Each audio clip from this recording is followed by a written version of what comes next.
Selamat malam untuk teman-teman yang baru bergabung. Hai hai semua. Selamat malam sekali lagi untuk teman-teman yang baru bergabung. Nah, oke. Ini Bro Andrew untuk bergabung. Hai semuanya. Selamat datang di channel IG Live kita pada malam hari ini. Nah, hai. Selamat malam Halo, Bro Andrew. malam-malam. Nah, Ya. jadi bagi teman-teman yang belum tahu siapa di balik layar untuk apa Bon Cafe dan Bon Ami Bakery. Nah, inilah orangnya gitu ya. Itu jadi apa? Ini ntar saya atur kamera dulu. Oke. Nah, gini, Bro Andrew. Nah, Ya, saya mengucapkan juga selamat malam untuk teman-teman yang sekali lagi untuk yang baru bergabung. Nah, gini, oke, bisa cerita, Bro. Maksudnya selama ini kiprahnya di Bon Cafe, Bon Ami itu gimana? Bon Cafe Bonami itu dari kecil sih sebenarnya udah sering ya diajak Mm-mm, untuk ikut bantu untuk mm-mm, lihat-lihat usaha, lihat-lihat orang, lihat mm-mm. bakery. Tapi benar-benar baru masuk untuk bantu itu di Bonami itu sejak saya pulang dari Melbourne dari kuliah. Ah, Sejak itu langsung start bantu di Bonami Bakery. mm, Dan setelah itu selang 2 tahun, pertama di mm-mm, Bonami Bakery, kemudian sempat bantu di Bonami Restoran, mm-mm, kemudian diminta dibantu di Bon Cafe Restoran. Jadi yang Bonami mm-mm, Restoran saya off digantikan sama Om, saya pindah ke Bon mm-mm, Cafe. Dan mm-mm, itu sampai sekarang handle Bonami Bakery sama Bon Cafe. Dan mm-mm, puji Tuhan maksudnya karena dari kecil sudah dibiasakan, dikenalkan sama bisnis, mm-mm. diajak sering lihat ini, lihat itu, siap weekend makan di restoran sendiri, sekalian cek Oh, bagaimana mm-mm, servisnya, bagaimana makanannya. mm-mm, Dari situ waktu masuk itu adaptasinya cukup nyaman ya pada mm-mm. saat itu. Ya itu sih, ya itu kurang lebih itu. Kemudian terus handle Bonami dan Bon Cafe sampai sekarang, untuk Nah, sekarang. oke. Gitu. Sebelum kita memasuki tema utama ya, saya ingin nanya Mhm. nih, apakah ketika, jadi ini kan semacam family company gitu ya, dan Bro Ya. Andrew dipercaya untuk ini. Nah, kira-kira Hmm. sebelum untuk sampai menghandle yang Bon Cafe dan Bon Ami Bakery, kira-kira ada cerita nggak kira-kira hambatan-hambatan yang dialami atau ujian-ujian tertentu gitu ya dari misalnya dari anak buah atau dari klien atau gimana gitu, Bro. Iya sih. Kalau pernah waktu pertama kali Hmm, masuk memang anak buah ada sebuah apa ya? Mungkin ekspektasi ya. Kan hmm, perpindahan ya dari hmm, kepemimpinan generasi sebelumnya ke hmm, generasi berikutnya. hmm. Sempat saya nggak tahu sih apakah karyawan saya itu juga sengaja atau tidak. Saya nggak tahu, nggak mau Mhm, pikir dulu. Tapi mereka itu kayak somehow tuh ngetes. Pak, ini mhm, kalau ini bagaimana? Pak, ini kalau ini mhm. bagaimana? Jadi kayak testing the water, testing Ah, pemimpin baru ini bagaimana. mhm, Tapi ya puji Tuhannya karena dari kecil sering ya, sering dibawa ke sana. Jadi mhm, ya saya kenal sama mereka satu persatu. Tapi pada mmm, saat di posisi pemimpin gitu, ya mungkin mereka benar-benar mencari arahan. mhm. Tapi jujur di hati saya ya tegang. Ini Nah, baru masuk, mhm, ditanya gini gitu. Tapi ya puji Tuhan maksudnya saya instead of selalu merasa paling tahu dan selalu mhm, mempunyai attitude kayak oh saya punya jawaban dan bisa menjawab kalian mhm, semua. Instead mhm, saya mengakui posisi saya, tolong ceritakan saya kejadiannya mhm, selama ini bagaimana. Dan mhm. dari Berut situ saya banyak mendengar. Dari situ saya lebih tahu arahnya kemana dan apa yang mhm, bisa saya lakukan untuk membantu mereka. Memang saya nggak tahu, ah, tapi saya bisa mhm, belajar. mhm, Oke, dan mereka tahu saya baru. mhm, Jadi dari situ saya tinggal tampung sebentar ya. mhm, Saya tak pelajari dulu kasusmu, mhm. permasalahanmu. Saya akan kembali ke kalian besok misalnya. Saya malam belajar Mmm. apa yang Nah, bisa kita lakukan. Apa yang akhirnya, ya, oke besok saya panggil lagi. Oke, gimana kalau kita lakukan ini. Sambil mhm, tetap mendengarkan apa yang menjadi masukan mereka. Karena gimana mereka yang lebih lama berada di lapangan daripada saya. Saya nggak bisa masuk mhm, langsung ngatur-ngatur tanpa tahu kondisi mereka.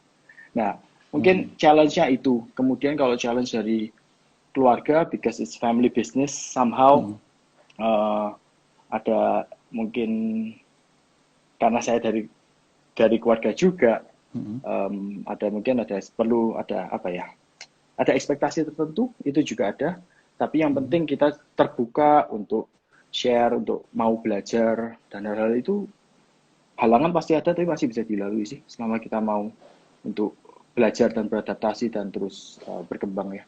Gitu. Jadi kalau boleh saya simpulkan sebenarnya ketika Bro Andrew apa ya ada dalam posisi leadership kan ketika ada satu posisi yang ditempati oleh Bro Andrew ternyata dari karyawan dari staff gitu ya mereka ada semacam ujian kompetensi dan ujian komunikasi gitu ya apakah bosku ini bisa itu oke. Nah Iya, saya nggak tahu sih. Mereka merasa gitu atau murni tanya, saya nggak tahu. Mungkin ya gitu sih. Ya, jadi bagi teman-teman yang apa anak-anak muda juga yang hendak memulai bisnis dan merasa bahwa oh ini satu family bisnis gitu ya, yang suatu saat nanti papa atau emak atau siapapun yang harus akan appointing nanti ke saya gitu. Nah ini semoga malam ini bisa jadi satu pelajaran yang berharga juga karena Bro Andrew juga seperti itu. Dan biasanya ini masalah pembuktian ya gitu. Apakah bos baru ini bisa ini atau enggak gitu ya. Seperti itu. Tapi pernah nggak bro, maksudnya slip ya terpeleset kecil-kecil gitu misalnya terpeleset kecil-kecil terus ternyata akhirnya karyawan atau staff mengatakan Pak begini ternyata Bro Andrew misalnya Pak ke kanan ternyata Bro Andrew ngomong ke kiri tapi bukan major ya bukan masalah yang fatal. Pernah nggak terjadi seperti itu? Pernah sih, pernah. Maksudnya beda pendapat gitu ya? Ya beda pendapat. Beda pendapatan pernah. pasti beda pendapat. Pernah. Jadi ya. pada saat kita memimpin kita harus tahu mau ke arah mana. Bukan berarti kalau kita menjadi pemimpin terus kita ngikut apa kata anak buah dan kita ngikut secara mayoritas ngomong apa. Jangan mayoritas ngomong kanan, tapi insting kita didukung dengan riset pembelajaran kita. Kita menganalisa dengan pemikiran kita. Kalau insting kita mengarah ke kiri, ya kita harus sampaikan alasan kita ke kiri dan pada saat itu kita ambil kiri, kita ajak tim kita ke kiri. Jangan biarkan mereka juga tidak bisa mengungkapkan ya, kenapa kok kamu milih kanan. Nah itu menjadi masukan kita. Tapi kita jangan sampai banyaklah mendengar dari situ kita bisa juga mempertajam keputusan kita. Bisa jadi kalau ternyata kita udah mikir kiri, ternyata pendapatnya karyawan ini kanan ini ternyata iya ya masuk akal dan kita sudah menimbang-nimbang dan ternyata kanan yang benar. Jangan sampai kita ego. Akhirnya kita tidak mau milih kanan, kita harus kiri karena aku udah milih kiri. Nah, jangan juga. Harus kita bukan fleksibel, kita harus firm, kita harus bisa berpikir yang benar dan take the decision that's the best interest for the company. Seperti itu. Ya. Nah, ini sekarang karyawan kita juga tim kita. It's part of us. So we have to work together. Gitu. Oke, good. Ini jawaban yang sangat keren gitu ya dari seorang Bro Andrew, seseorang di balik layar gitu ya. Atau ya kadang-kadang ya itulah antara Bon Ami Bakery dan Bon Cafe. Nah, sekarang saya juga tanya Bro, nggak tahu saya kok awal-awal ini malah nanya yang kesini, ini spontan aja sih. Nah, sekarang gini, bagaimana Bro Andrew bisa melihat gitu ya untuk karyawan-karyawan yang kadang-kadang kan ada karyawan yang kerjanya nggak bagus tapi disenengin sama bos gitu ya karena dia apakah terlalu over atau rada penjilat gitu atau orang-orang yang sebenarnya kerjanya bagus punya ide-ide tapi mungkin karena nggak terlalu pintar komunikasi gitu. Nah gimana Bro Andrew untuk menghadapi dua tipe ini? Kadang-kadang orang Indonesia kan gitu minder gitu, inferiority-nya tinggi padahal secara skill punya, secara kompetensi punya tapi nggak pintar ngomong, tapi justru malah sebenarnya orang-orang yang pintar ngomong gitu, orang yang mau deket-deket sama bos gitu seringkali mungkin karena sering ngumpul sama bos akhirnya dapat promosi gitu. Nah, bagaimana kita bisa memilah-milah ini sebelum kita masuk ke topik utama ya? Iya. Bagaimana memilah-milah itu ya? Yang pasti memang sih kadang orang Indonesia itu benar-benar silent is golden ya. Jadi kadang nggak berani menyampaikan pendapatnya. Tapi justru orang yang seperti itu kadang memang benar punya ide-ide yang brilian tapi nggak pede. Nah, kita sebagai pemimpin, kalau kita memimpin sebuah departemen atau memimpin sebuah perusahaan, kita harus bisa jeli untuk melihat orang-orang tersebut. Memang kadang orang yang pinter ngomong itu em, kelihatan kayak orang ini kok pinter ya, orang ini kok aku nyaman ngomong sama dia ya. Hmm. Tapi ternyata kita nggak bisa tahu karena kayak kayak apa ya, terkeblinger itu apa ya, ketutup ya dengan Hmm. semua cara dia bicara. Tapi balik lagi, menurut saya pada saat di perusahaan kita harus punya orang-orang yang kompeten, yang produktif, bukan orang yang pinter ngomong. Ya, kalau pinter ngomong bagus dalam arti untuk mengkomunikasikan idenya, dia harus pinter ngomong untuk semua orang ngerti. Apalagi pemimpin, dia harus bisa memberikan idenya itu secara clarity, secara jelas karena supaya semuanya bisa berjalan dengan sejalan kan. Nah, menurut saya pada saat itu yang kita harus kembangkan adalah KPI-nya aja. Pada saat orang-orang ini kita coba kasih dia tugas, kalau dia memang apa ya bisa mendeliver dengan benar, dengan bagus, berarti memang orang ini bisa, hanya mungkin kurang bisa berkomunikasi. Nah, kita asah di sisi komunikasinya. Bukan berarti kalau kamu pinter, terus kamu nggak bisa berkomunikasi, itu udah cukup. Yang penting kan kamu pinter. Enggak. Pinter dan bisa berkomunikasi dengan baik itu sangat perlu supaya kita bisa angkat dia naik ke level berikutnya. Pada saat dia pinter, terus kita tambah dengan komunikasi yang kuat, otomatis dia bisa menjadi pemimpin yang lebih kuat. Nah, dari situ kita juga memberikan kesempatan yang ada pintu-pintu yang bisa kita bukakan untuk karirnya dia juga. Jadi kita harus jeli, kita harus bisa tes dia dengan hal yang objektif. Karena yang tadi kalau diem dan diem itu kan subjektif, lebih ke arah subjektif ya. Nah, kita harus tes dengan objektif, which is ya, I think KPI yang tajam itu tools yang kuat ya untuk bisa memilih pemimpin, memilih karyawan yang bisa kita angkat ya. Nah, jadi teman-teman pada saat ini kita bisa belajar gitu ya caranya bagaimana ketika mungkin suatu saat ditunjuk untuk tahu-tahu menjadi satu pemimpin di sebuah perusahaan, bagaimana dengan waktu yang singkat mungkin ya kita bisa identifikasi karyawan, kita tahu mana yang pintar komunikasi, mana yang kompeten, gitu ya. Terus bagaimana kita bisa pakai tim yang ada ini untuk membawa perusahaan ini ke satu level yang lebih tinggi lagi gitu ya, Bro ya. Ya. Oke. Nah, sekarang kita masuk ya ke satu topik utama gitu. Yang saya tahu Bon Cafe itu adalah satu steak yang memang ciri khasnya Surabaya ternyata, tapi sekarang sudah merambah ke Samarinda juga gitu. Jadi steak ini kan memang punya ciri khas yang menurut saya Surabaya gitu ya, sebelum yang ada di sana. Karena pada waktu itu saya SD ya. Jadi masih zamannya mungkin Oma Evi yang masih jadi umur saya kan cukup tua juga, jadi zaman Jurassic Park, itu jadi nggak setua itulah. Cuman minimal pada waktu itu saya merasa wow ini keren gitu ya, steak yang bukan rasa Western, karena Western lebih ke arah asin gitu ya, tapi ini steak yang sausnya juga sangat-sangat khas Surabaya. Nah, gini sebelum kita masuk ke bagaimana ngomongin kualitas dan lain-lain gitu. Mungkin Oma Evi mungkin sempat cerita ya, kenapa kok Oma Evi akhirnya memutuskan untuk membuat satu resep steak yang tidak mau fight head to head sama steak yang Western gitu. Mungkin Bro Andrew sempat diceritain juga gitu. Kan segmented banget, tapi juga rame banget kan. Jujur ya kita ngomong ya, justru steak yang Western itu ya banyak yang buka tutup gitu kan. Sedangkan Bon Cafe dari saya SD aja udah ada sampai sekarang. Berarti udah berapa ya? Udah 40 tahun ya, 43 tahun. Oh, seumuran saya.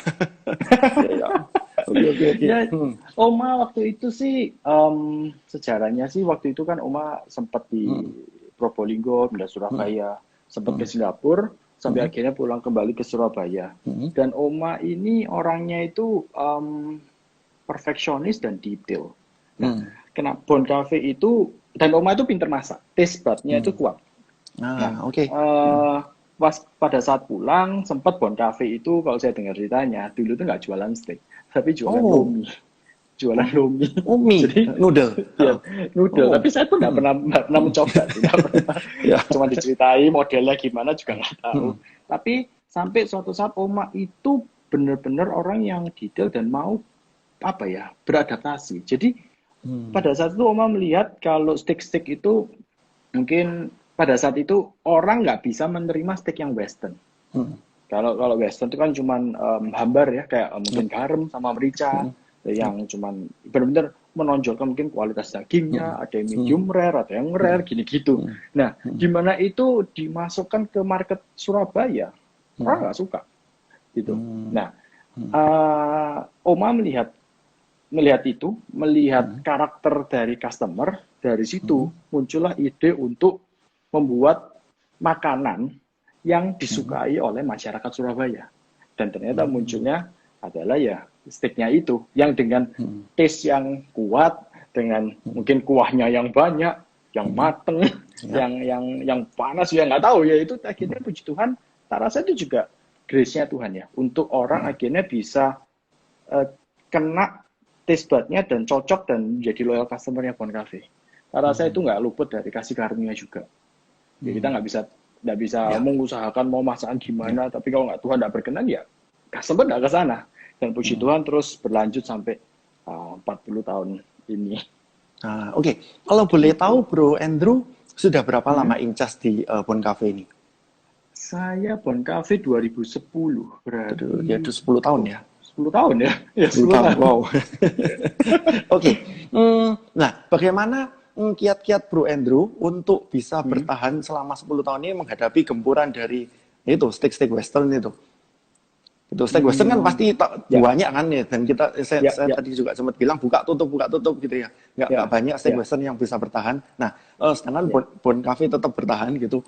Apakah tetap pertahankan resep lama atau ada modifikasi secara saya nggak tahu, secara rasa atau secara manajemen atau secara promosi? Secara kita yang penting harus true to ourselves ya. Bon Cafe adalah karakternya adalah steak yang ya steak Surabaya, bisa bilang ya, steak Surabaya. Dan pada saat digempur dari western semuanya, jangan panik, jangan be among the crowd akhirnya menjadi karena western lagi populer, kita merubah kita rubah menjadi western karena kita nggak mau ketinggalan zaman, kita harus mau relevan karena trennya ke arah sini. Itu jangan gitu loh, tetap pede, tetap be true to ourselves, core-nya itu harus tetap sama. Steaknya kita adalah steaknya kita. Kamu mau pergi western, makan di steak di restoran yang western, tapi kita punya steak seperti ini. Dan customer pun berhak, suka yang western, yes, silakan makan di sana. Kalau kangen di Bon Cafe, silakan kembali, ya kan? Tadi ada beberapa hal yang kita harus terus pegang, jangan rubah, jangan kena arusnya orang-orang. Tapi ada beberapa hal yang kita harus beradaptasi, jelas. Apakah ada modifikasi dari yang zaman dahulu? Tentu ada. Seperti resep, kita pasti melakukan tweak here and there. Bukan karena kita mau merubah rasa. Ya itu ya, untuk diimprove menjadi semakin lebih baik pasti. Kedua, ada kemungkinan dari bahan mengalami perubahan. Bahan pokoknya kita mengalami perubahan kualitas. Otomatis kita harus, nah itu kenapa? Untuk salah satu cara menjaga kualitas adalah kita harus sering-sering mencoba makanan kita. Nah, pada saat off, itu apakah bisa jadi karena proses, atau ternyata prosesnya semua benar nih. Ternyata dari suppliernya ada ada perubahan dari kualitas mereka. Nah, otomatis kalau memang itu berkelanjutan, kita memang harus adaptasi ya, supaya taste-nya kita nggak off gitu loh. Kemudian berikutnya untuk adaptasi berikutnya otomatis adaptasi manajemen. Adaptasi untuk manajemen ini karena udah 40 tahun. Awal berdiri Bon Cafe, karakter customer-nya berbeda. Karakter karyawannya pun berbeda. Karena udah ganti generasi. Nah, kalau manajemen tetap pakai yang karakter yang lama, kita akan menjadi perusahaan yang tidak relevan untuk karyawan kita, untuk customer kita. The food still the same, tapi untuk pelayanan ke customer kita harus mengikuti ya, kita harus adjust. Otomatis seperti baik itu adaptasi dari segi tren atmosfer. Mungkin dulu musik itu orang ya gitu-gitu aja. Ya pokoknya makan enak, jamin enak gitu. Sekarang customer beda behaviornya. Mereka akan mulai melihat AC-nya gimana ya, musiknya gimana ya, tempatnya enak enggak ya, tempatnya bersih atau enggak ya, kayak hal-hal kayak gitu. Otomatis kita harus adaptasi, mengikuti. Ada hal tertentu kita harus menjadi tetap relevan, tetap berkembang, berubah. ada beberapa hal yang kita harus stay. Nah, itu kita harus benar-benar menguasai bisnis kita harus benar-benar minta hikmat ya untuk bisa mengatur semuanya ini. Mana yang harus stay, mana yang harus berubah. Nah, ini tergantung ke bisnis masing-masing. Kita harus menguasai dan kita akan tahu. Kita akan tahu mana yang perlu diadaptasi, mana yang harus stay the same because it's the core value of the company gitu. Gitu. Ya. Oke. Bro, sekarang saya mau nanya nih agak ini ya, yang di dapur ya, atau yang tidak terlihat ya. Berapa persen bro kira-kira untuk katakanlah karyawan yang 40 tahun ke atas, berapa persen yang umur 30 sampai 40, berapa persen yang 20 sampai 30 kira-kira? Umur ya. Umur ya. Atau bro mungkin punya kategori sendiri nggak apa-apa. Enggak. Umur wah, nggak hafal ya. Tapi kalau umur asumsi aja, 40-an, 40-an itu bukan jadi yang paling banyak. Jadi mungkin ya 10%. Oh, di atas 40, 10% ya sekarang? Kira-kira? Enggak, di atas 45. Di atas 45. Di atas 45. Ya. Di bawah itu karena kita juga harus itu ya, aware ya. Kalau kerja di dapur untuk yang tua itu kan juga kasihan ya. Bahaya ya. Okay. Nah, itu kita harus memperhatikan kekuatan sama kesehatannya mereka juga. Itu sih. Nggak bisa kita. Kalau yang di servis otomatis tanpa penampilan pasti. Kemudian kerja di servis itu ya nggak enteng-enteng sekali sih. Bawa hotplate ke sana, ke sini. Nah, kita harus perhatikan juga kekuatan mereka. Jangan sampai mereka overwork, akhirnya mereka sakit. Tapi beberapa yang memang loyal customer kita, sempat dia dulu di operasional sampai lama umur udah di bawah 50, dia tetap bersama dengan kita untuk lebih ke manajerial. Nah, ada beberapa yang kita bisa tarik ke manajerial, kan less work in fisik tapi lebih ke otak ya. Oke, jadi memang 90% dia di bawah umur 45 tahun ya? Ya, kira-kira. Ya. Nah, oke, good. Nah, sekarang bagaimana mempertahankan karyawan supaya tetap loyal? Gitu. Apakah dengan insentif, dengan ini apakah yang bagian dapur juga dapat bonus juga gitu? Seperti itu. Ya, pasti sih. Untuk insentif, untuk gaji yang tepat itu perlu karena mereka kan bekerja untuk penghidupannya mereka juga, ya kan? Itu penting dan kita harus kasih salary yang memang tepat. Bonus kita pun juga harus kasih karena semakin rame, semakin kita profitable, itu staff kita pun harus ikut merasakan, gitu. Itu pasti. Kemudian tidak cuma itu, yang perlu juga kita harus perhatikan kehidupannya mereka. In terms of gaji boleh tinggi, tapi kalau kita tekan terus, kita siksa terus, siksa terus kerja, ya mereka ya kasihan juga ya, juga. Dan tak rasa orang yang seperti itu, apalagi di generasi sekarang, mungkin mereka itu dulu kalau generasi awal-awal, pokoknya aku kerja, pokoknya aku rajin, aku loyal, itu attitude-nya seperti itu. Kalau sekarang orang-orang yang masuk, yang di generasi baru ini, mungkin mereka lebih mencari untuk balance antara work life and family, social life and family. Nah, dan kemudian tempat kerja yang nyaman, tempat kerja yang keren, ya kan? Nah, hal-hal kayak gitu itu menjadi menjadi pertimbangan untuk orang-orang yang cari kerjaan. Nah, tak rasa hal seperti itu harus kita acknowledge dan kita harus bangun manajemen style kita. Kemudian kita harus bangun kayak culture perusahaan kita untuk bisa meretain karyawan-karyawan yang potensial ini. Nah, itu yang tak rasa I think for now the balance in life itu menjadi hal penting untuk kita bisa memaintain HR di Bali, dan tapi juga salary yang kita kasih pun harus cukup ya ke mereka ya, supaya mereka tetap bisa bertahan hidup. Oke. Kalau boleh tanya, berapa persen turnover-nya karyawan? Itu misalnya dalam setahun gitu. Nggak banyak sih kita. Percentage saya nggak hafal, tapi nggak banyak, kecuali ya karena COVID ini. Beda case. Itu kan kasus luar biasa kalau COVID. Ya, tapi kalau pada umumnya sih cukup Cukup minim sih, cukup minim, Cukup rendah ya. cukup rendah, cukup rendah. Tapi exact numbernya saya nggak tahu. Nah, memang kalau Gitu. turnover karyawan ini kan eksesnya, dampaknya itu kan gini, kalau turnover karyawan rendah, maka karyawan ini akan dengan jumlah yang banyak ini akan menua bersama-sama gitu ya.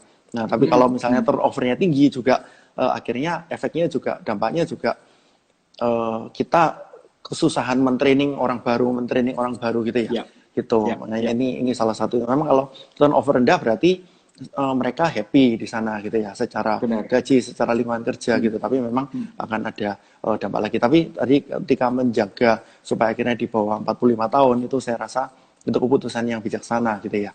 Gitu. Nah, ini ada pertanyaan Bro yang mungkin ada hubungannya sama Ya. HR. Bagaimana cara mengatasi karyawan keluar masuk tiap training, tiap hire karyawan baru? Gitu. Jadi mungkin dia ini anak buahnya keluar masuk gitu. Ya nggak tahu Ya, alasannya ya. apa ya. Tapi nggak tahu. Menurut Bro Andrew gimana? Restoran ya. Kalau mentraining karyawan baru yang pasti kita harus punya materinya. Ya, Hmm. materi yang Modul gitu ya. modul, ya Hmm. modul. Tapi make the module as simple as possible. Karena kalau kita hire karyawan baru, kita ngomongnya karyawan baru ini dalam arti yang kalau di restoran itu sekelas waiter sama orang dapur ya, bukan yang higher level. So make the module is simple supaya pada saat mengatasi karyawan keluar masuk itu bisa cepat kita mentraining. Dan yang mentraining itu karena dia baru, dia otomatis nggak terlalu mengerti kondisi restoran itu pasti karena kan baru. Modul kita ini singkat, jelas, padat, bisa cepat disampaikan supaya dia langsung terjun ke lapangan dengan modal yang cukup, supaya dia langsung sambil jalan dia bisa belajar lagi. Nah, kenapa modul harus simple? Itu supaya kita nggak invest too much time di mentraining orang baru yang ya kita ngomong belak-belakan aja, kita nggak tahu dia akan sama dengan kita atau seterusnya atau enggak. Ya kan? If you invest too much time, it will cost us more. That we don't want that, gitu loh. Nah, make as simple as possible supaya bisa cepat. Pada saat karyawan baru sudah ada, oh juga ini lebih baik ada seorang trainernya atau bisa kita bilang mentornya. Ada karyawan baru, tempelkan ke seseorang untuk diajarkan dan untuk dipantau. Jadi yang ngajar juga dapat ilmu, yang diajar pun juga jadi ready. Jadi manajemen nggak pusing kena training. Nah, karena semakin baik itu trainingnya jelimet, rumit dan trainingnya itu panjang, itu akan somehow akan berdampak ke servis kita. Karena orang-orangnya mungkin ya bingung, ini ngomong apa sih trainingnya atau kelamaan untuk membuat karyawan ready. Nah, hal tersebut perlu sebaiknya dilakukan sih untuk bisa mengatasi ya. Kalau kita nggak bisa tahu untuk karyawan mau keluar masuk bisa kan macam-macam, tapi yang penting kita harus ready untuk siapkan karyawan masuk trainingnya gini kayak gitu. Nah, ini melanjutin pertanyaan tentang HR tadi ya. Oke, sekarang kan zamannya pastinya karyawan-karyawan kan rata-rata sekarang umurnya milenial ya, yang umur 20 gitu ya atau umur belasan gitu yang. Nah, gimana untuk kalau misalnya mentor dengan antara mentor yang senior misalnya atau cukup senior dengan karyawan baru yang milenial ini. Padahal rata-rata katakanlah mereka mungkin fast learner gitu ya, cepat belajar, tapi kan kadang-kadang secara komunikasi, secara attitude itu kan seenaknya sendiri. Itu Bro, gimana kondisi di lapangan supaya bisa ini supaya kultur perusahaan ya, culture dari ini company ini cepat meresap dan mereka bisa cepat adaptasi. Trainernya yang pasti harus meresap dulu culture-nya, ya kan. Kemudian I think seorang trainer yang kuat itu adalah orang yang benar-benar bisa mengajar. Mengenai jenjang umur segala macam, tak rasa itu bukan menjadi suatu kendala. Yang penting selama trainernya itu mau berkomunikasi dan mau mengajar ya. Dalam hal itu pada saat seorang trainer ini nggak bisa tahu, nggak bisa pilih-pilih kan sebenarnya. Oh, aku mau karyawan yang umur segini aja yang tak latih, atau ini yang tak latih, nggak bisa. Tapi seorang trainer kasih aja, ya yang kita lakukan, kasih aja seorang orang baru untuk dimentori. Sambil kita ngelihat orang ini kurang apa, kita harus bisa mengevaluasi trainer itu. Nah, kalau kita bisa menjadikan trainer itu dari yang handle karyawan yang mungkin umurnya lebih muda, kemudian yang mungkin lebih muda itu lebih gampang daripada mentraining yang lebih senior ya. Kalau senior Oh kan lebih gitu. kadang ada sungkan ya kan. Ya. Misalnya Ya. saya umur 25 gitu ya. Hmm. Terus ternyata yang masuk umur 30. Mau ngajari itu kan harus ada, karena culture-nya kita secara Indonesia ini kan harus ya nggak bisa kan gurui langsung gitu kan, nggak bisa ya. Tak rasa, tapi balik lagi, seorang trainer harus bisa mengatasi berbagai macam medan, berbagai macam orang yang dilatih. Dari situ kita akan mendapatkan trainer yang handal dan orang ini bisa menjadi potensi untuk kita angkat ya ke level yang lebih tinggi.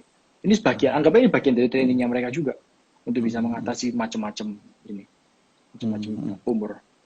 Oke, sembari beberapa pertanyaan yang udah masuk, tapi saya lebih tertarik kita untuk ngomongin ini ya, karena bagi saya salah satu apa ya kekuatan Bon Cafe dan Bon Ami termasuk Bon Ami Bakery adalah bagaimana cara menjaga kualitas justru malah yang tidak kelihatan di balik dapurnya gitu. Kita rata-rata kan taunya oh yaudah yang di luar gitu ya kemasannya bagus apa nah, tapi yang di balik dapur sendiri secara secara ya yang tidak kelihatan. Nah, mungkin Bro Andrew bisa cerita ya sekaligus bagaimana memberikan satu penjelasan atau satu inspirasi ke teman-teman yang beberapa di antara di sini yang nyapa-nyapa ini ternyata juga di bidang kuliner juga gitu.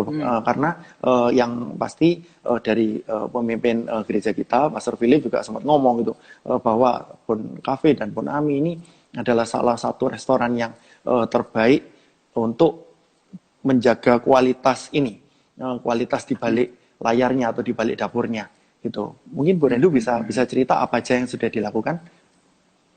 Ya, yang pasti untuk kalau dari kualitas makanan tadi sempat saya cerita ya. I think kalau dari kualitas itu kita harus sering-sering untuk merasakan sendiri makanan kita. Ya, coba kalau saya datang ke Bon Cafe ataupun ke Bonami atau Bonami restoran atau bakery, saya tuh selalu nyoba menu-menu yang saya begitu masuk ke restoran itu saya langsung berubah menjadi mode kerja. Instead of saya mau makan apa, saya langsung mikir kira-kira makanan apa yang perlu saya cek. Atau kira-kira barusan saya dengar ada komplain untuk makanan A gitu. Makanan itu yang akan saya order. Nah, saya akan coba tes. Kalau ternyata tesnya masih oke, berarti saya akan tarik lebih dalam. Apakah pada saat kejadian itu ada salah proses? Nah, itu saya akan ketemu sama orang dapur misalnya, kan saya tanya, kondisinya gini, komplainnya misalnya kurang matang atau misalnya apalah, saya nggak bisa kasih contoh, tapi dari situ kita akan ketemu dengan orang dapur, kita berdiskusi. Nah, dari situ kadang itu bisa kita nemu hal-hal lain-lain, termasuk ternyata prosesnya ini salah, ternyata penyimpanan ini nggak benar. Nah, itu kita diskusi. Nah, saya rasa kalau itu selalu dilakukan secara bertahap dan itu akan membuat kualitas dapur kita dan kualitas makanan kita akan terjaga. Sambil kita sering-seringlah mampir ke dapur, melihat kondisi standarnya gimana, kebersihannya gimana, banyak ngomong sama pemimpin dapurnya, apa keadaannya dapurnya, ini kira-kira peralatan kalian oke semua atau enggak. Terus kebersihannya kita harus berani terjun. Saya belajar dari Oma itu orangnya terjun. Mungkin sekarang lebih dikit ya, karena mungkin ya kena PSBB lah, whatever ini jarang ke Bon Cafe, otomatis dari umur untuk jalan kan terbatas. Tapi Oma itu selalu mantau kondisi ke orang-orangnya, tanya ini gimana, update-nya gimana. Sangat sampai sekarang pun sangat detail. Nah, jadi saya belajar berani terjun sampai bawah, berani terjun sampai ketemu orang itu, ngelihat dapurnya itu sesuai dengan standarnya kita nggak? Standar kualitas kebersihannya kita enggak. Kadang standarnya kita dan standarnya karyawan itu bisa berbeda. Nah, tapi masalahnya kita tidak selalu di dalam dapur. Kita nggak selalu berada di tempat yang di perusahaan kita. Mereka lebih sering. Ya bisa dipungkiri seperti itu. Nah, bagian kita adalah mentransferkan standar kita ke mereka. Supaya mereka bisa menjadi mata yang sesuai dengan standar kita untuk cek kualitas dapur dan melakukan penanganan apabila ada hal-hal yang perlu ditangani. Nah, tak rasa kalau itu dengan konsisten dilakukan secara langsung dan tidak langsung, kualitas makanan, kualitas kebersihan, semuanya dapat terjaga. Yang pasti adalah tularkan, ajarkan standar kita ke mereka. Supaya meskipun nggak ada kita, standar itu tetap terjaga. Kalau nggak gitu, kita akan pasti nggak akan bisa lebih dari mungkin 3 cabang max. Mau berapa sering sih seminggu kita muter. Ya. Ya kan? Kalau culture tuh nggak dibentuk, sistem tuh nggak dibentuk, kita nggak bisa untuk punya lebih banyak cabang lagi. Karena ada ya kita bukan omnipresence ya, have to be kita harus Betul. mengajarkan standar-standar ini. Ya itu. Nah, Itu Bro juga Andrew dengan barusan, service. oh ya, nggak apa-apa. Barusan Bro Andrew mengajarkan bahwa memang kita sebagai pemilik bisnis kuliner gitu ya harus benar-benar selalu konsen dengan itu, jadikan itu core bisnisnya kita gitu ya. Makanya saya memang lihat beberapa kecenderungan, ya nggak semua sih, beberapa kecenderungan saya punya kenalan gitu ya, punya restoran udah rame gitu, ternyata dia malah nyoba, sorry ya, jadi agent asuransi gitu, akhirnya keenaan itu, atau agent MLM gitu, keenaan karena dia merasa bahwa dia bisa ngelepas ini, tapi ternyata akhirnya juga malah restorannya sepi dan side bisnis yang dia jalani juga nggak maju gitu loh, seperti itu. Nah makanya ini mengingatkan kita bahwa setialah dan konsenlah gitu. Bro, kalau boleh tahu dalam from 8 to 5 ya, atau dari jam 8 pagi sampai jam 5 sore, kira-kira konsen Bro Andrew untuk untuk Bon Cafe dan Bon Ami berapa persen gitu? Maksudnya berapa persen? Berapa persen maksudnya? Nih, dari jam kerja ya, ataupun dari 24 jam deh gitu.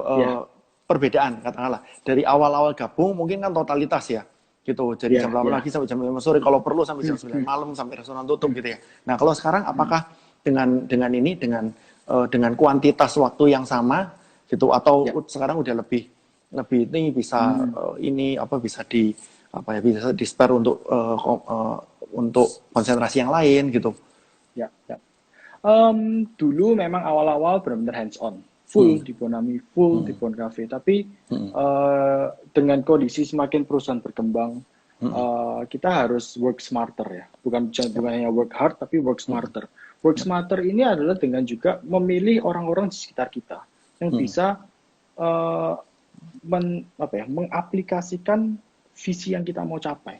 Kalau kita mau ngerjakan semuanya sendiri, itu kita cuma work hard, kita nggak work smart, ya kan? Nah itu yang tak rasa dengan kita punya orang-orang pegangannya kita, yang memang sehati dengan kita di bagian A, bagian B, bagian C, kita bisa lebih banyak menjangkau hal-hal lain. Nah kalau 8 to 5, Bon Ami sama Bon Cafe, I can say in general kalau nggak jadi apa-apa, 50-50, ya kan? Tapi di tengah-tengah itu pasti kalau ada sebuah case di salah satu, saya pasti akan fokus ke sana. Switch ya. Nah, pentingnya kalau kita punya tim, otomatis pada kita switch, tim kita bisa jalan. Nah, kalau kita nggak punya tim, begitu kita switch satunya stop berkembang. Nah, itu kita dari perkembangan perusahaan tergantung 100% ke kita, dan itu nggak sehat gitu loh. Kita mau sampai kapan? Kita harus start to work smart karena umur kita juga membatasi kita. Jadi that's why lama-lama kita lebih main otak daripada main fisik. Dan kita harus kembangkan leader-leader bawah kita, karena bisa jadi salah satu leader bawah kita akan menjadi suksesi kita. That's why apa yang menjadi visi kita, hati kita tuh harus ditanamkan ke satu persatu di mereka ini. Saya mengajarkan ke tim-tim misalnya tim finance, tim HR. Instead of saya, Pak, ini ada gini, case ini, bagaimana? Oh, lakukan A.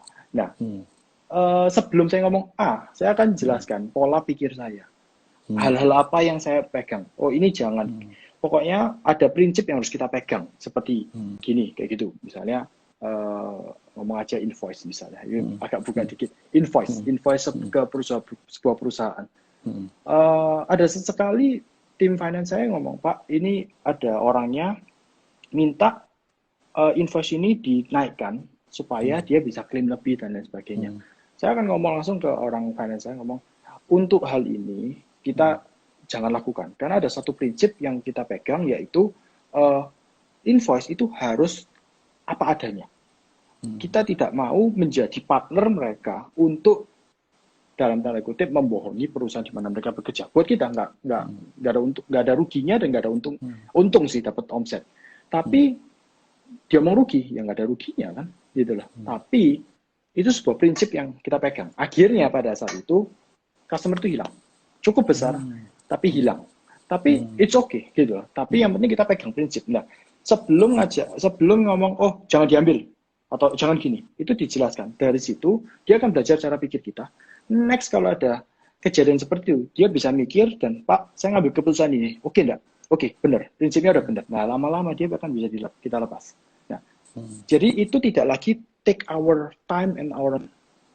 Nah, dari situ kita bisa memikir hal yang lebih besar lagi. Itu bisa hal yang lebih besar lagi. Dari situ kalau kita bisa mendelegasikan, saya percaya Tuhan itu pasti akan kasih kepercayaan lebih di bidang lain. Karena kalau perusahaan berkembang kan kita akan ada mungkin di perusahaan kecil hal legal itu bukan hal yang penting. Nah, perusahaan berkembang, finance menjadi pusat, misalnya pusat fokus pemikiran kita, terus berkembang legal menjadi pemikiran kita. Kalau finance kita nggak cepat-cepat delegasikan, pada kita akan menjadi pusing ngurusi legal, dia juga ngurusi finance. Nah, tapi kalau finance sudah didelegasikan, kita bisa fokus ke legal bisa lebih cepat teratasi. Nah, apalagi, ayo sekarang berkembang, ekspansi. Legal sudah dikasihkan orang, ekspansi kita bisa fokus ke ekspansi. Nah, hal seperti itu kita beranilah ngajari orang, beranilah delegasi, dengan gitu kita akan berkembang bersama. Seperti itu. Oke, keren gitu ya. Jadi pemikiran Bro Andrew ini akan menjadi masukan yang sangat berharga gitu ya bagi kita, bahwa ketika mulai dari yang kecil gitu sampai akhirnya bagaimana mendelegasikan dan mengejar sesuatu yang level-level berikutnya yang lebih besar gitu. Oke, ini ada pertanyaan gitu. Apakah bijaksana kalau kita pakai influencer untuk ini? Setahu saya Bon Cafe ini ya nggak pakai influencer ya. Gitu, maksudnya pakai artis atau sosialita gitu atau YouTuber atau apa gitu. Sedangkan katanya dia tadi budgetnya terbatas gitu. Bagaimana menurut Bro Andrew untuk leverage ini untuk yang bisnis yang kuliner yang awal-awal ini? Influencer, ya saya influencer itu dari dikit. Kita Bon Cafe itu puji Tuhannya kita itu cukup dikenal di Surabaya. Ya. Tapi memang di tempat-tempat lain kita memang perlu penetrate market lebih. Di situ saya buang budget marketing lebih untuk mungkin ngasih influencer, ngasih apa? Ya. Tapi sebenarnya influencer itu ya perlu untuk kita bisa mempromosikan, membuat masyarakat tahu tentang produk kita. Tapi terpenting dari sebuah bisnis kuliner adalah the product itself. So, oke, menurut saya gini, kalau ada budget terbatas, jangan sampai budget influencer ini memakan budget produk kita. Jangan sampai di produk kita itu, istilahnya, banyak. Jangan mendowngrade gitu ya? Kita downgrade produk kita downgrade kualitas supaya biaya promosinya masuk. Jangan. Nah, kalau saya tetap berprinsip, produk ini harus menjadi core. Produk ini harus benar-benar jangan compromise the product quality for the sake of kamu bisa influencer atau punya dekor yang bagus atau punya hal-hal yang mungkin kosmetik, ya kan? Nah, kenapa kok seperti itu? Pada saat nanti kita pakai influencer, itu bagus untuk mendatangkan customer. Tapi apa yang retain apa? Membuat customer itu balik, itu adalah produk, bukan influencer. Nah, tinggal pada saat kalau produk kita jelek, itu datangkan influencer, saya makan. Respon, mungkin omsetnya naik, tapi responnya, makanannya nggak enak, nggak usah balik, nggak usah ke sana, percuma. Nah, daripada seperti itu, mendingan kita punya produk bagus, kita marketkan, mungkin bisa, nggak harus influencer kan sebenarnya, bisa ke teman kita ngajak teman kita ngajak teman yang B ngajak teman lagi, it's basically the word of mouth, ya kan, itu ya bisa dibilang mungkin teknik marketing yang udah lama ya. Tapi I think it's still effective. When the product is good, it will attract the new customer to come. Because the good recommendation. Apalagi sekarang banyak influencer yang, saya ngomongnya lebih di case of Surabaya ya. Mungkin pengalaman saya di luar Surabaya mungkin masih belum banyak, tapi kalau di Surabaya, kadang influencer itu mereka tuh bagus. Saya berterima kasih ada influencer pasti, karena mereka membantu kita mempromokan. Tapi kadang customer itu akan lebih percaya kalau word-nya itu keluar dari temannya sendiri, orang yang dia percaya, gitu, ya kan? Tapi sama sekali bukan mendiskreditkan influencer. Saya pakai influencer untuk ada produk baru, dan saya thankful sama mereka, karena mereka ini membantu saya untuk memperkenalkan produk.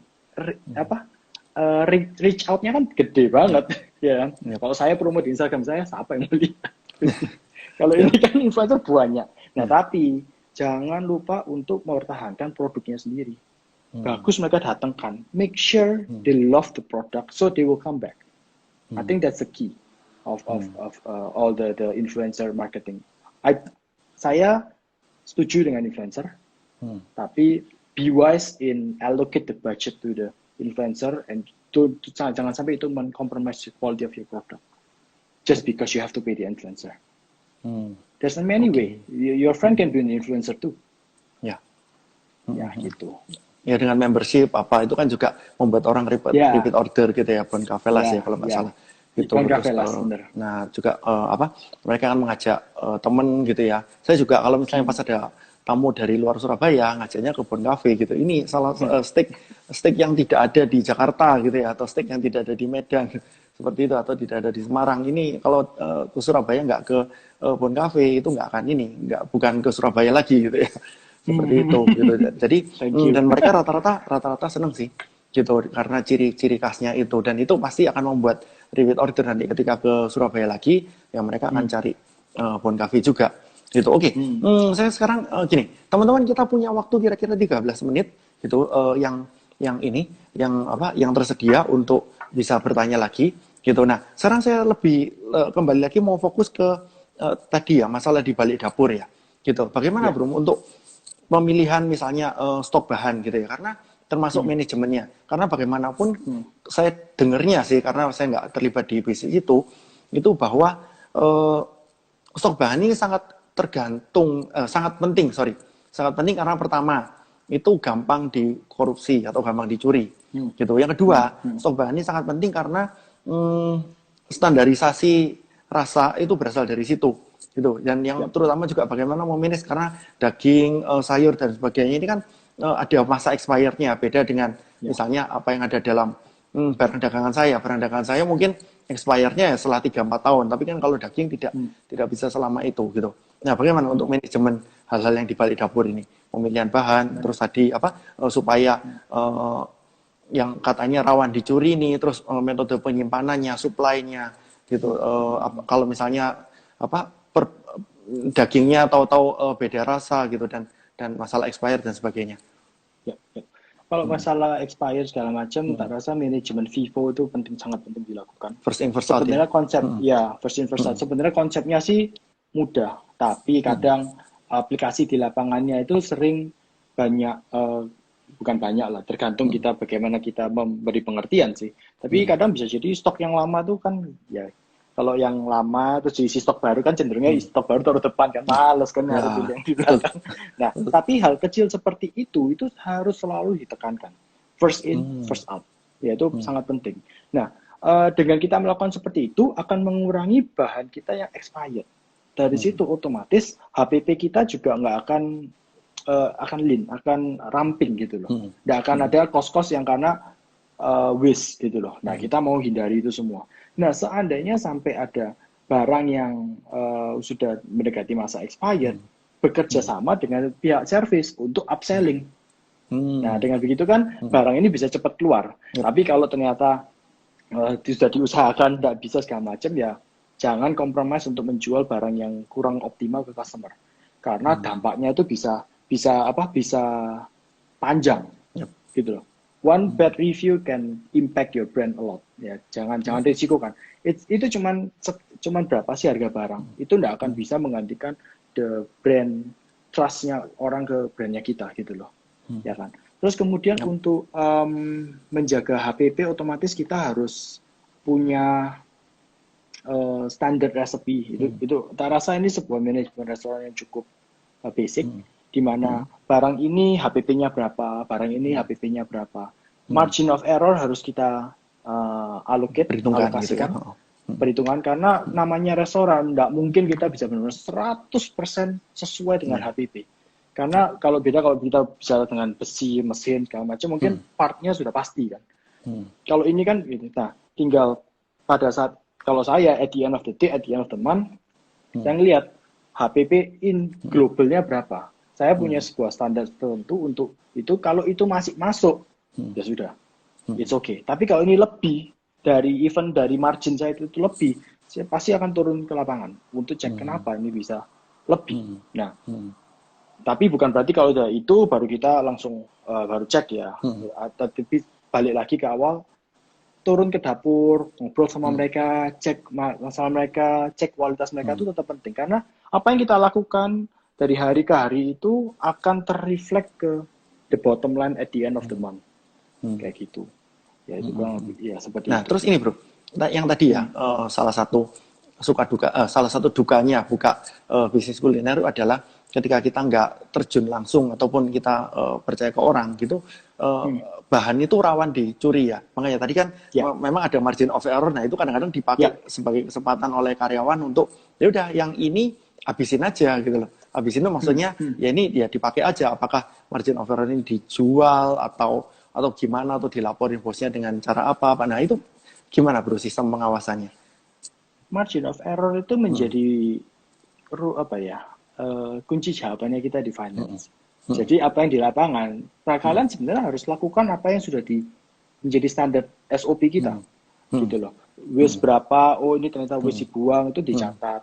Kemudian barang-barang yang dibeli semuanya yang dipakai itu semua dicatat di akhir shift gitu ya, akhir tutupan toko. Jadi dapur sebenarnya tidak punya rumus itu. Itu menjadi kunci jawabannya kita, yang kita keep.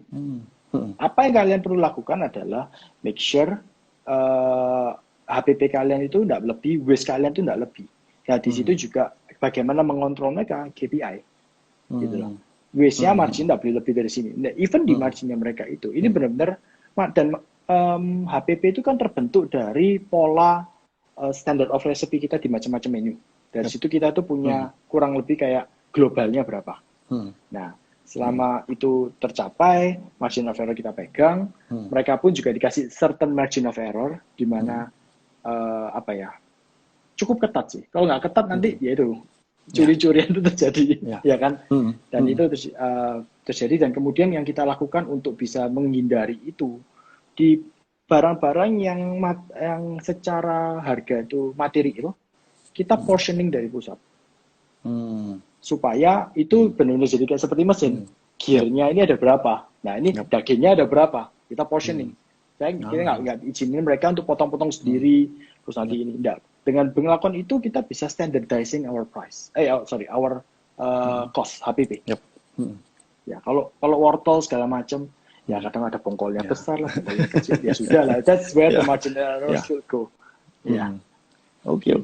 Nah, jadi bagi teman-teman juga bisa belajar juga untuk hal ini gitu ya. Jadi bagaimana cara kita memanage, karena ya kembali lagi ini dari tadi kan teman kita juga mungkin Bro Bambang atau Siang nih ya, itu banyak kasih jempol juga gitu. Jadi nah ini kan memang beda pengelolaan antara bisnis kuliner dengan properti ya. Kalau properti mah memang maintainnya beda gitu ya. Gitu bahan dasarnya udah jelas, rumah sekian, itu tinggal nanti mau dijual sekian, rugi atau ini untung. Nah kalau dari kuliner kan nggak seperti itu gitu ya. Tapi kita sama-sama belajar untuk itulah IG Live seperti ini diadakan biar kita bisa cross knowledge gitu ya, dari banyak bidang bisa saling belajar.